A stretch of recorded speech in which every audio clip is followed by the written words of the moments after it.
नमस्कार, स्वागत है आप सभी का हिस्ट्री 360 चैनल में। मैं रवि कुलरिया राजस्थान से। आज के इस वीडियो में हम बात करेंगे रीट मेंस भर्ती परीक्षा 2023 के बारे में। काफ़ी कम समय रह गया है, 45 दिन का समय है, लेकिन उसमें अभी यदि हम अपने समय को यूटिलाइज करते हुए और एक अच्छी रणनीति के साथ आगे बढ़ें तो 2-4 बार आसानी से हम अपना सिलेबस कंप्लीट करके और एक अच्छी तैयारी के साथ, एक अच्छे माइंडसेट के साथ एग्जाम में जा सकते हैं। बहुत ही सामान्य सी बातों के साथ मैं आपको समझाने की कोशिश करूंगा। और बाकी यदि आपकी अच्छे तरीके से टाइम टेबल बना हुआ है, आपको पूरा अपने माइंड में क्लियर है कि हमको कैसे किस अप्रोच के साथ जाना है, तो आपको वीडियो देखने की आवश्यकता नहीं है ना। ज़्यादा फिर कन्फ्यूजन वाली स्थिति होती है, उससे बचना चाहिए। और थोड़ा बहुत आप खुद ही ऐसा जानना चाह रहे थे कि भाई हम सीखें कोई मतलब थोड़ा सा आइडिया हो जाए कि कितने कितने क्वेश्चन किस पार्ट से आ सकते हैं या क्या कुछ मतलब टाइम टेबल रणनीति हमारी रहनी चाहिए, तो आप इसको देख सकते हैं। सबसे पहले जैसे आपके सिलेबस के ये पार्ट हैं। सबसे पहले आपका राजस्थान का जीके है, जिसमें भूगोल, इतिहास, कला, संस्कृति, राजस्थानी भाषा है। अब राजस्थानी भाषा में कई बच्चे सोचते हैं कि ये अलग से ऐड कर दिया। देखो, बोलियों का आप मान सकते हो, बाकी देखो राजस्थान के जो इतिहासकार हैं या फिर जो राजस्थान की ऐतिहासिक कृतियां हैं, उनके लेखक हैं, तो ये तो और भी या कोई भी साहित्यिक कृतियां हैं वो तो आते ही रहते हैं। जैसे बातारी फुलवारी, ये पता नहीं कितनी बार अभी विजयदान देथा से संबंधित, और ये कैसे सूर्यमल भूषण की किताबों के बारे में सेकंड ग्रेड में, रोल में सब में आते रहते हैं क्वेश्चन, तो कोई नया नहीं है। बोलियां आप थोड़ी सी एक्स्ट्रा मान सकते हो। तो राजस्थान का जीके है बेसिकली आपका, तो उसमें भूगोल, इतिहास और कला संस्कृति। मैंने यहाँ पर पूरा टाइम टेबल सेट किया हुआ, तो उसके अकॉर्डिंग आपको बताने की कोशिश करता हूँ। अब बात करते हैं प्रश्न कितने आ सकते हैं। पहला पार्ट हो गया ये आपके, जैसे कि आपने टोटल तो ये आपको बताया गया है कि इसके अंदर 40 क्वेश्चन आएंगे। 80 नंबर का पार्ट है तो 40 क्वेश्चन इसके अंदर आएंगे। अब ये 40 प्रश्न कैसे डिवाइड हो सकते हैं? देखिए, इसमें सबसे इन 3 पार्ट की बात करूं तो राजस्थानी भाषा का तो छोटा सा पार्ट है। अब इसमें से प्रश्नों की संख्या है वो 3-4 प्रश्न के करीब आ सकते हैं, और इससे ज्यादा तो पूछने की संभावना है नहीं। इतिहास व संस्कृति है, उसमें आप थोड़ा सा बड़ा पार्ट है भूगोल की तुलना में, क्योंकि उसमें एक एक जो लाइन है उसमें कितना विस्तृत हो जाता है। जैसे राजस्थान के ऐतिहासिक, यदि आप पूरा इतिहास सभी राजवंशों को देखेंगे तो कितना बड़ा पार्ट हो जाता है। ऐसे ही आप संस्कृति में भी छोटे छोटे बिंदु हैं वो काफ़ी बड़े हो जाते हैं। तो भूगोल की तुलना में निश्चित रूप से बड़ा पार्ट है, और मेरे आइडिया में भूगोल से ज़्यादा प्रश्न इतिहास और संस्कृति से आने चाहिए। तो लगभग आप देखें तो 20 से 21 प्रश्न हैं या 20 से 22 प्रश्न हैं वो आपके इतिहास और कला संस्कृति से पूछे जा सकते हैं, और लगभग 15-16 के करीब आप प्रश्न इसमें से आप मान सकते हैं भूगोल में से आ सकते हैं। कम भी हो सकता है, एक दो इसमें ज़्यादा हो सकता है। तो ये मतलब आपके जैसे 15 हो गए, 15 या 16 मान लो, 16 और 20 36 और 4 40 के करीब क्वेश्चन। तो ये इतना सा एक आइडिया है, अनुमान लगा रहे हैं कि इतना सा हमारा कॉम्बिनेशन रह सकता है। फिर उसके बाद में इसमें ज्यादा कंफ्यूजन है विद्यार्थियों को कि राजस्थान का जीके, शैक्षिक परिदृश्य और करंट अफेयर में क्या कुछ रह सकता है। अब इसमें टोटल ये जो आपका पार्ट दिया गया है, इसके अंदर 25 प्रश्न है। अब वो 25 प्रश्नों में से देखिए कैसे हो सकता है। यहां पर आपका ये जो राजस्थान का जीके है, इसके कुछ टॉपिक ऐसे हैं जो आपके करंट अफेयर के साथ मिक्स हो जाते हैं। जैसे आपकी फ्लैगशिप योजनाएं हैं, राजस्थान सरकार की जन कल्याणकारी योजनाएं हैं, पीछे से चली आ रही हैं, लगातार भी चलती आ रही हैं, तो जन कल्याणकारी अभी भी पूछी जा सकती हैं। फ्लैगशिप ज़्यादातर योजनाएं हैं वो आपकी करंट की योजनाएं हैं। खेल खिलाड़ी है वो आपका करंट से जुड़ा हुआ हो सकता है। तो ये मिक्स होने की संभावना है कि मान लीजिए कि आपको 2 प्रश्न इस टॉपिक से मैच होते हैं, लेकिन वो आपको करंट के हिसाब से देखने को मिलेंगे, तो इसलिए आपको करंट में ज़्यादा क्वेश्चन देखने को मिल जाते हैं। और अधीनस्थ बोर्ड के पेपर में हम देखते हैं कि करंट के क्वेश्चन जितने हम एक्सपेक्ट करते हैं उससे ज़्यादा ही आने की संभावना होती है। तो इस लिहाज से हम बात करें तो जो शैक्षिक परिदृश्य है, इसके अंदर मान लो जो आप शैक्षिक परिदृश्य और आरटी की मिला के लगभग 7 के करीब क्वेश्चन आप मान लो कि इतने ही क्वेश्चन आने की संभावना है, बहुत ज्यादा। कई मैं विद्यार्थियों को देखता हूं कि शैक्षिक परिदृश्य की भी 2-2 3-3 किताबें ला रखी हैं। अब उतना तो क्या जरूरी है, मतलब जो पार्ट जितने नंबर का आने की संभावना है उसको उतना ही वेटेज दिया जाना चाहिए, न कि आप उसी के पीछे पड़े रहते हैं। और यहां तक तो मैं ये भी देखता हूं कि कई विद्यार्थी एक टॉपिक के पीछे पड़ जाते हैं। मतलब कई विद्यार्थियों ने मेरे को जब से सिलेबस जारी हुआ था तब से 10 बार पूछेगा, सर खेल खिलाड़ी का क्या करें। अरे तो खेल खिलाड़ी का एक क्वेश्चन आएगा, आपने जिस गाइड को खरीदा उसमें ज्यादा प्रश्न है तो शॉर्ट में देख लो, उसमें से आधे देख लो। तो उसमें इतना एक एक टॉपिक को या एक एक क्वेश्चन को लेकर भी विद्यार्थी की सर ये पाली में है कि ये जालोर में है, उस किताब में पाली, तो एक एक क्वेश्चन के पीछे आप इतना क्यों पड़े हो। ऐसा मतलब टाइम तो खराब करना ही नहीं चाहिए। मूव ऑन, आगे बढ़ो, रिसर्च मत करो प्रश्नों को लेकर। ठीक है, गलत है किताब में जैसा भी है, जाने दो उसको। मतलब एक दिन पूरा आप खराब कर देते हो कुछ छोटी छोटी बातों को लेकर, वो मत किया करो। आप उतनी देर में कोई नया प्रश्न याद कर लेंगे 50 प्रश्न। तो ये जैसे 7 प्रश्न, तो टोटल 25 प्रश्न है आपके ये। और राजस्थान के सामान्य ज्ञान के आप 10 प्रश्न के करीब मान के चलें कि इतने आपके जितने टॉपिक हैं लगभग एक एक क्वेश्चन भी इसमें से आएगा तो भी हो जाएगा। और 8 प्रश्न के करीब आपके करंट के। अब करंट में क्या है, 7 से 10 के करीब हो सकते हैं आपके। क्यों? क्योंकि इसमें से जो 2 क्वेश्चन हैं, जैसे कोई एक फ्लैगशिप योजना का पूछ लिया, एक कोई खेल खिलाड़ी का करंट में उलझा दिया आपको, या फिर हो सकता है आपकी जो जन कल्याणकारी योजना उसमें से आ गया, तो करंट के 7 से 10 तक भी क्वेश्चन जा सकते हैं। तो ये एक संभावना है, मतलब मैं ज्यादातर देखता हूं। और करंट अफेयर अधीनस्थ बोर्ड की, ये जो आपका कर्मचारी चयन बोर्ड है, इसकी ये जो करंट है वो थोड़ी सी आती भी खतरनाक है। कई बार एग्जाम में मैंने देखा है कि थोड़े से अनएक्सपेक्टेड क्वेश्चन पूछ लेते हैं, तो थोड़ा आप रेगुलर बेसिस पे, मैं अभी बात करूंगा कि आपको दिन के अपने टाइम टेबल को कैसे एडजस्ट कर सकते हैं। बहुत से विद्यार्थियों ने कर रखा है, उसको मेरा देखने की बिल्कुल कतई आवश्यकता नहीं है। बंद कर देना जब मैं टाइम टेबल का बताऊं, यदि आपका सही चल रहा है तो उसमें कोई आपको देखने की आवश्यकता नहीं है। अब शैक्षणिक मनोविज्ञान, इसमें कोई वो आपके किंतु परंतु है नहीं। इसके आपके 5 प्रश्न आने हैं और इसके आपके 10 प्रश्न आने हैं, ये अलग से मेंशन किया हुआ है। अब ये जो 10 प्रश्न है, तो इसके चक्कर में आप पूरा दिन बर्बाद नहीं करें। आप शैक्षणिक मनोविज्ञान, सूचना तकनीकी और शिक्षण विधियों का एक ब्रैकेट लेके चलें, दिन में कितने घंटे हमें इसको पढ़ना है, और जितना आप शैक्षणिक मनोविज्ञान को टाइम देते हैं लगभग उतना ही शिक्षण विधियों को दीजिए, और उससे आधा टाइम आप सूचना तकनीकी को दें। तो इस प्रकार से आप बांट सकते हैं। भाई प्रतिदिन जरूरी नहीं कि ये तीनों चीजें पढ़ें, इनका एक ब्रैकेट बना लीजिए कि कुछ दिन आपने शैक्षणिक मनोविज्ञान पढ़ा, सूचना तकनीकी पढ़ा, फिर शिक्षण विद्या पढ़ ली, फिर दोबारा इनको रिपीट कर लिया। उस बारे में अभी हम बात करेंगे।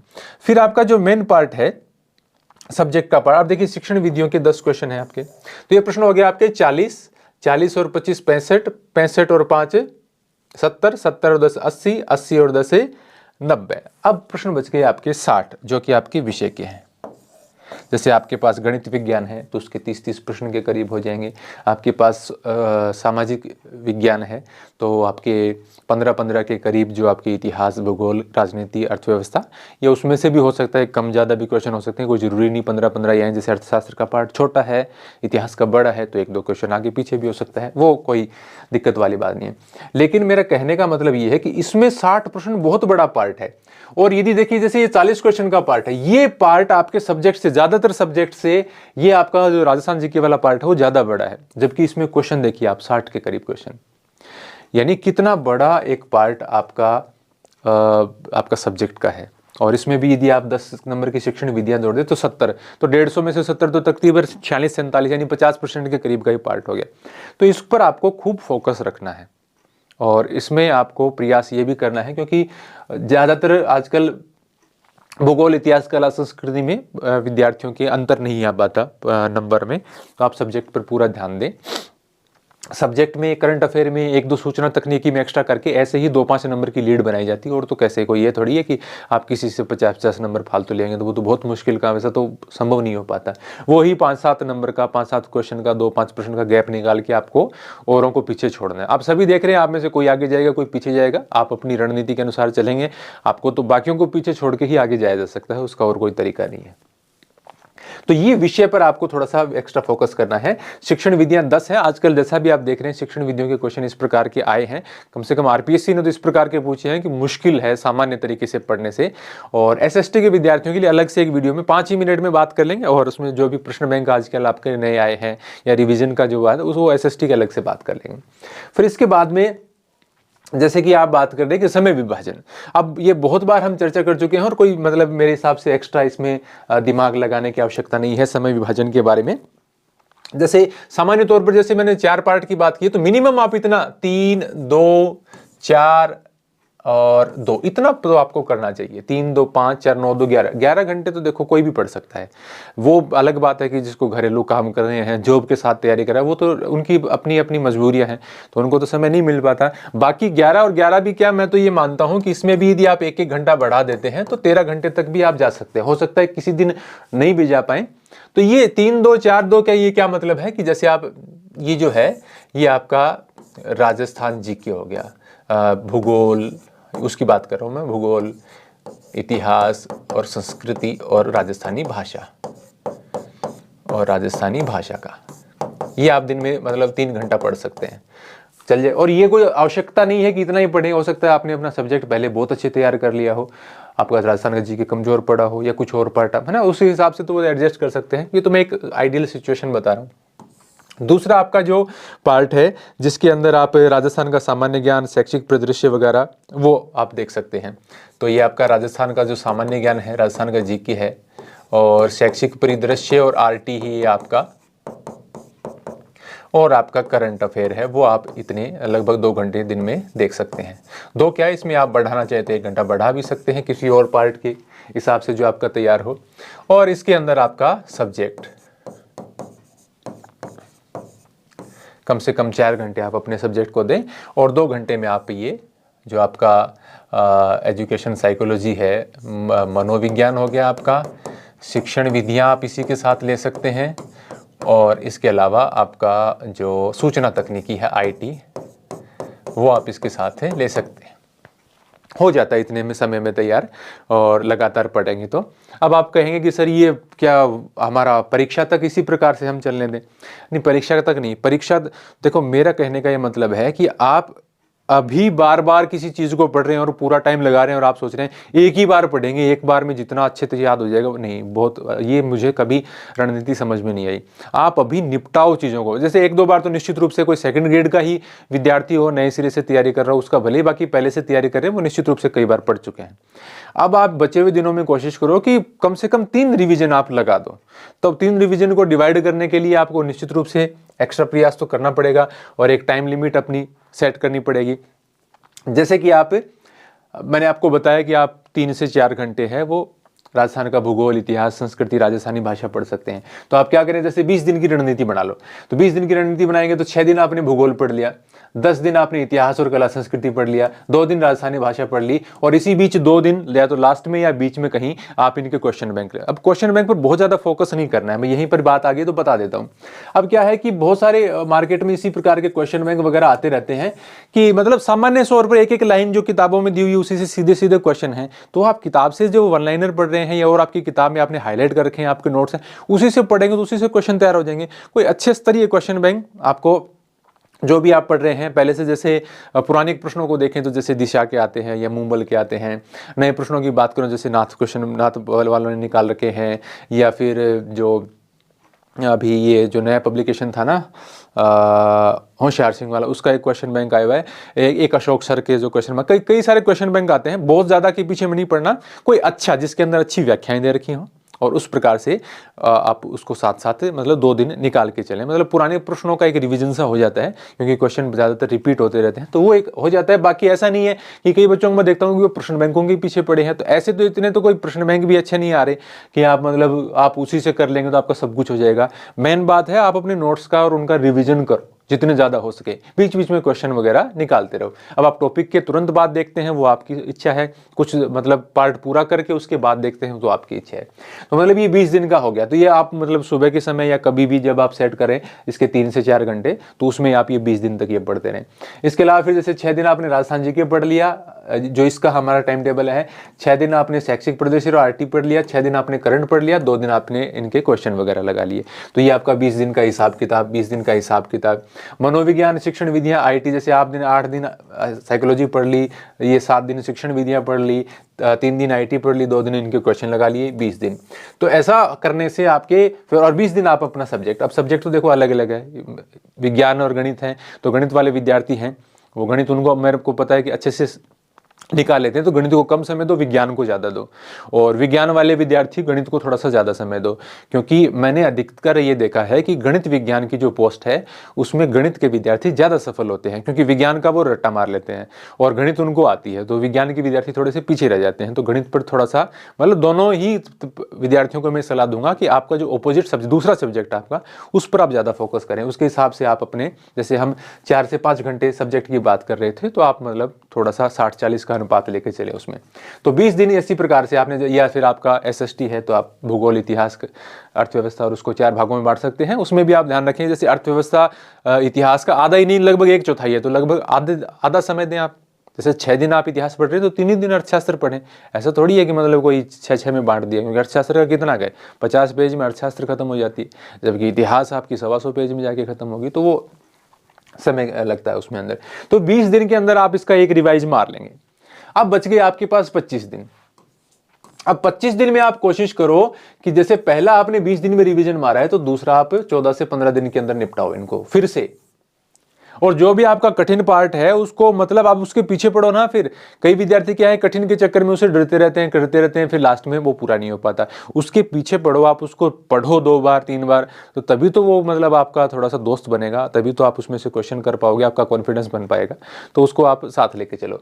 तो 15 दिन के अंदर आप जैसे भूगोल है ये मतलब 6 की जगह 4 कर दिया, ये 10 की जगह 8 कर दिया, ऐसे करते करते 15 दिन के अंदर अंदर 15 दिन आपका डेली का लो। अब देखो किसी भी पार्ट को छोड़ना नहीं है। ऐसा नहीं है कि आज आपने सब्जेक्ट पढ़ लिया कि 15 दिन में सब्जेक्ट पढ़ूंगा, फिर 15 दिन है सिर्फ मैं राजस्थान का जीके पढ़ूंगा, फिर 15 दिन में साइकोलॉजी शिक्षण विधियां पढ़ूंगा, तो आप आपका सब्जेक्ट है वो खारिज। 50% भूल जाता है आदमी 1 महीने के अंदर, नहीं याद रहता। साथ लेके चलो सभी चीज़ों को। मेरे कहने का मतलब है टाइम टेबल जैसा भी सेट करो, 10 घंटे 11 घंटे 13 घंटे साथ लेकर चलनी है चीज़ों को। भाई ऐसा आपका सिस्टम होना चाहिए कि 10-15 दिन में 15 दिन के अंदर आपका दोबारा उसी चीज़ का नंबर आता रहे। ऐसा नहीं है कि एक चीज़ आपने पढ़ी थी और उसको पढ़े हुए 50 दिन हो गए, वो सिस्टम याद ही नहीं रहता। कई बार चीज़ें बार बार दोहराने से ही याद रहते हैं एवरेज बच्चों को। बाकी कोई देखो बहुत ज़्यादा इंटेलिजेंट उसकी नहीं कह सकता मैं, मेरे को तो 20 दिन होने के बाद में ये लगता है कि वो उसको तो पढ़ा ही नहीं था जैसे कभी भी, तो वो दोबारा देखना ही पड़ता है।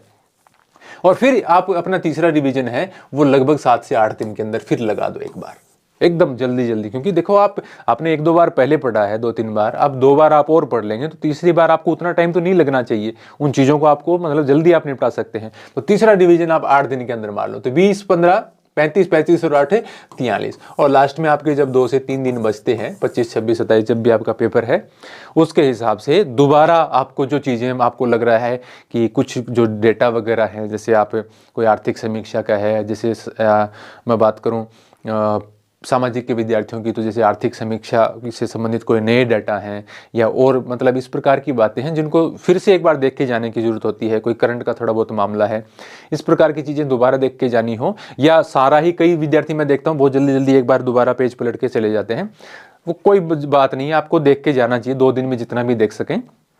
तो ये इस प्रकार से आप कम से कम 3 बार यदि चीज़ों को ऐसे अब माइंड में से और निकालेंगे, देखो हर रिवीजन आपको और स्ट्रॉन्ग बनाता जाता है, उसका बार बार रिवाइज करने का कोई तोड़ नहीं है। तो आप चीज़ों को बार बार रिवाइज करो।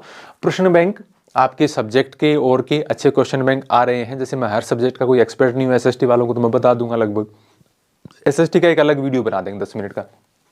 बाकी आपके सब्जेक्ट का कोई अच्छा क्वेश्चन बैंक है, साथ साथ 1-1, 2-2 दिन उनको निकालता चलो, उनको टाइम दो। प्रश्न बैंक अच्छी चीज़ है।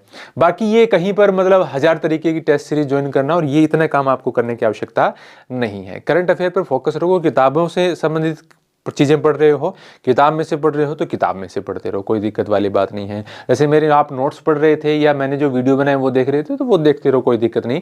लास्ट में आप देखना चाहो तो एक वार्षिक अंक में से पुरानी नीतियां वगैरह। अब एक करंट में विद्यार्थी एक चीज़ मुझसे और पूछते हैं, बहुत बार इन दिनों में पूछा है कि सर जो हमारा करंट का मैटर है वो कितने महीने पहले का पढ़े। तो देखो मिनिमम 12 महीने तो आपको पढ़ना ही पढ़ना होता है। और जैसे कि आपने सीईटी वगैरह में और में मैं तो हर बोर्ड का सब पेपर देखता हूँ, तो उससे भी पीछे का कोई एक आध क्वेश्चन तो टपक जाता है, तो उसने पीछे का हम फॉलो तो नहीं कर सकते, लेकिन उससे पहले की योजनाएं हैं, कोई नीतियां हैं सरकार की, कोई वन और पर्यावरण नीति आ गई, कोई इको फ्रेंडली आ गई, कोई और सीएनजी नीति आ गई, कोई और मतलब इस प्रकार की नीतियां वो 2-2, 3-3 साल पुरानी भी, तो ऐसे वार्षिकांक वगैरह में चीज़ें होती हैं। और मैं भी टेस्ट वगैरह में कोशिश करता हूँ ऐसी चीज़ें दूँ, तो उससे आप जाए, है ना। तो मतलब बहुत ज़्यादा, चाहे मैं हूँ कोई और टीचर हूँ, कोई बहुत ज़्यादा मतलब आप ऐसे मतलब हाथ मत फैलाया करो। क्या है, आदमी को किताब पढ़ने में जोर आता है, वीडियो वगैरह भी क्या है कि बैठे हैं देख लेते हैं, थोड़ा कम जोर पड़ता है दिमाग पे, तो इसलिए हमारा वीडियो की ओर थोड़ा ज़्यादा ध्यान जाता है। बहुत ज़्यादा वीडियो वगैरह की ओर मतलब मत ध्यान दिया करो। किताब बार बार पढ़ने से चीज़ें स्थायी होती हैं और वही ज़्यादा आपको फ़ायदा देती हैं। तो मैं कई नए विद्यार्थी भी देखते हैं, तो उनसे तो आग्रह है कि आप सब्सक्राइब करें चैनल को। ज़्यादा परेशान नहीं करते, कोई पढ़ाई की बातें ज़्यादा करते हैं तो कभी कभी बना देते हैं विद्यार्थियों की डिमांड पे प्रश्नों के जवाब देने के लिए। बाकी आपको बहुत बहुत शुभकामनाएं। जो भी विद्यार्थी अच्छी तैयारी करेगा, बार बार रिवीजन करेगा और बिना डरे आगे बढ़ेगा, उसका निश्चित रूप से सिलेक्शन होगा। चाहे आप किसी भी विषय से संबंधित हो, आपकी कितनी भी पोस्ट हो, आपको कोई रोक नहीं सकता। बाकी चीज़ें जो बैकग्राउंड में चलती रहती हैं उनको आप भूल जाइए, उनका हमारे पास कोई इलाज भी नहीं है।